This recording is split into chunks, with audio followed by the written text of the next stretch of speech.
All right, let's dive into one of the most important, but maybe one of the most invisible technologies in modern IT, data deduplication.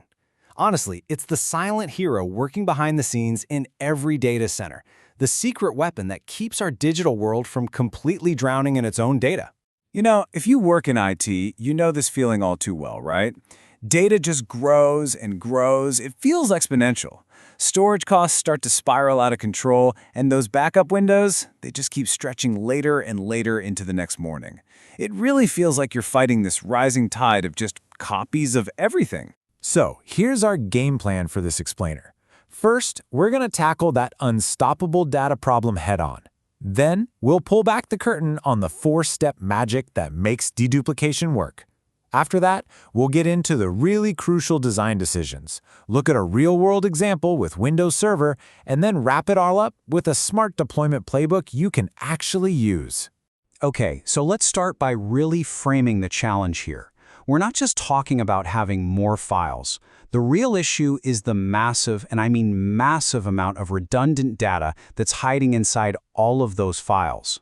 And this is exactly where deduplication comes in to save the day. Look, we're not talking about just finding duplicate files. That's the easy part. Deduplication is so much smarter.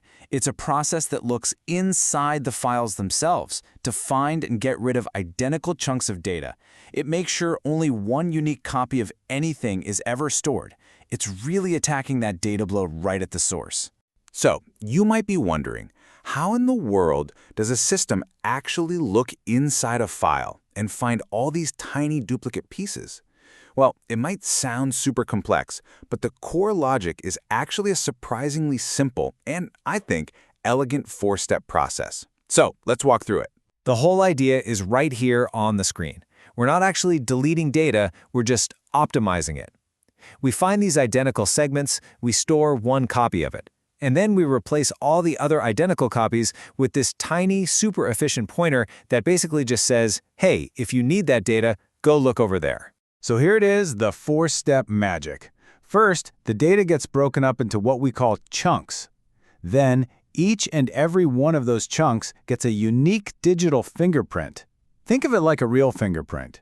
Next, the system checks a huge master index and asks, hey, have we seen this fingerprint before? If it's brand new, great, we store the chunk.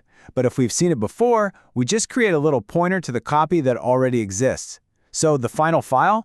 It's really just a recipe made up of all these pointers that can rebuild the original file perfectly anytime. But here's the thing.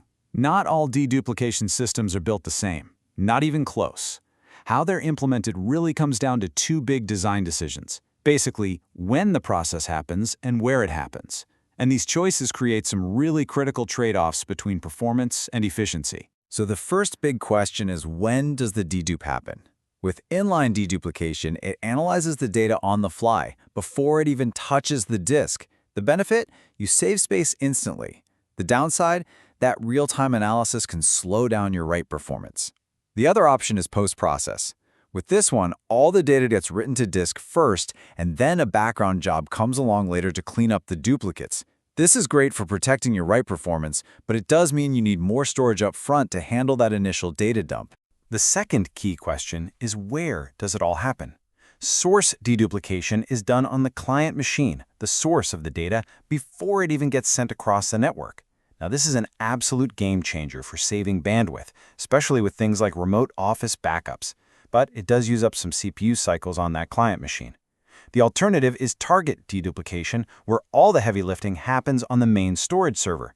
This puts zero burden on the clients, but it means all that raw, duplicated data has to travel across your network first. Okay, so when you put it all together, you get this really useful matrix of trade-offs. You can see right away how these choices map to different jobs. I mean, if you're backing up a remote office over a really slow internet connection, source-side dedupe is a lifesaver. But for high-performance stuff in your data center, a post-process model on the target appliance is probably ideal. The really crucial takeaway here is this. There is no single best way to do it. It is all about matching the right tool to the right job. Okay, enough theory. Let's make this real. Let's ground all this in an example that, a lot of us probably manage every single day. Microsoft's data deduplication feature right inside Windows Server. Now, Microsoft made a very, very deliberate choice here. They went with a post-process model. So why'd they do that? Well, their entire philosophy is built around one single word: safety. They wanted to make absolutely sure that turning on deduplication would have zero impact on the right performance of your live production applications. And here's how they guarantee that safety. First, data lands on the disk totally normally, so there's no performance hit. Then, after the fact, scheduled background jobs do all the heavy lifting. The real magic here is a clever file system trick called a reparse point. After a file gets optimized, the original is swapped with this special tag that invisibly redirects any requests to read that file over to the shared chunk store. So to your users and to your applications, the file is exactly where they left it. The whole thing is completely transparent. What's also really smart about their approach is that they don't give you 1,000 confusing knobs and dials to turn. Instead, you just tell Windows what kind of work you're doing. General-purpose file server is pretty conservative. It doesn't touch brand new files right away. VDI is more aggressive because virtual desktop files are famous for being full of duplicates. And virtualized backup is the most aggressive of all, processing data almost immediately to reclaim that space as fast as possible. So you're convinced, you see the value, and you want to get started. That's great. But a successful rollout isn't just about flipping a switch and hoping for the best. You really need a game plan. Let's walk through the essentials. First things first, assess your workload. Before you do anything, use a tool like Microsoft's DDP eval to estimate what your savings will actually be. And remember, it's pointless to try and dedupe data that's already compressed or encrypted. Second, plan your resources. That fingerprint index needs fast storage, think SSDs, and enough RAM to work well. Third, tune your policies for your specific workload and schedule all that heavy lifting for off-peak hours, overnight or on the weekend. And finally, monitor everything. You got to keep a close eye on your savings ratio and your system performance to make sure it's actually delivering what you expect. And that really brings us to the final, critical question you have to ask yourself. Day-to-day duplication is an incredible technology for saving space, but it's not free. It always costs something: CPU, RAM, a little bit of performance overhead.